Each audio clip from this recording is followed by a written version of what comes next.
आज की कहानी है शादी के बाद बेटी पराई हो जाती है।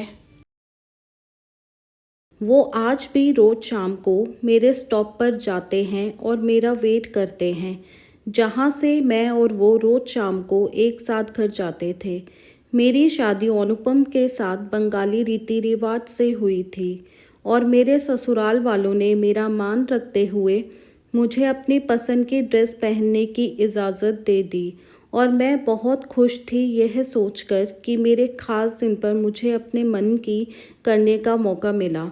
मैंने भी उनके हर रीति रिवाज को सर आंखों पर लिया और डोली पहुंचते ही सारे रीति रिवाज अच्छे से निभाए।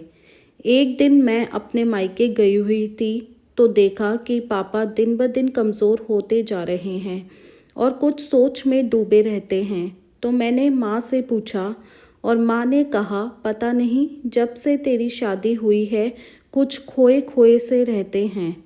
शायद बहुत मुश्किल होता होगा अपने दिल के एक टुकड़े को एक ऐसे हाथों में सौंप देना जिनको वो अभी अच्छे से जानते भी नहीं थे। मैंने पापा के साथ शाम की चाय पी और जानने की कोशिश की कि आखिर बात क्या है, लेकिन कुछ समझ नहीं आया। अब मेरे जाने का वक्त हो गया था और अनुपम मुझे लेने आ गए थे। मैंने पापा से ऐसे हाथ छुड़वाया जैसे पापा ने मुझसे छुड़वाया था जब उन्होंने मुझे फर्स्ट टाइम स्कूल ड्रॉप किया था। मैंने पापा को कहा कि मैं जल्दी ही आऊँगी मिलने और मैं चली गई। कुछ दिन बाद मेरे चाचा का मेरा हाल चाल लेने के लिए फ़ोन आया तो उन्होंने मुझे बताया कि मेरे पापा अभी तक ये एक्सेप्ट ही नहीं कर पाए हैं कि मैं अब पराई हो गई हूँ और उनके साथ नहीं रहती। वो आज भी रोज़ शाम को मेरे स्टॉप पर जाते हैं और मेरा वेट करते हैं, जहाँ से मैं और वो रोज़ शाम को एक साथ घर जाते थे जब मेरी बस मुझे वहाँ उतारती थी।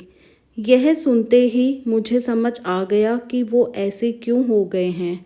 मैं अपने आँखों से आंसू पोंछती हुई बालकनी में जाकर बारिश को देखने लगी और सोचने लगी कि भले ही बेटों को कह दिया जाए कि बहू के आने के बाद तुम पराए हो गए हो, लेकिन कड़वा सच ये है कि बेटी का तो शादी के बाद हकदार ही बदल जाता है और उस बाप के पास रह जाती हैं बस यादें, कुछ खट्टी कुछ मीठी सी।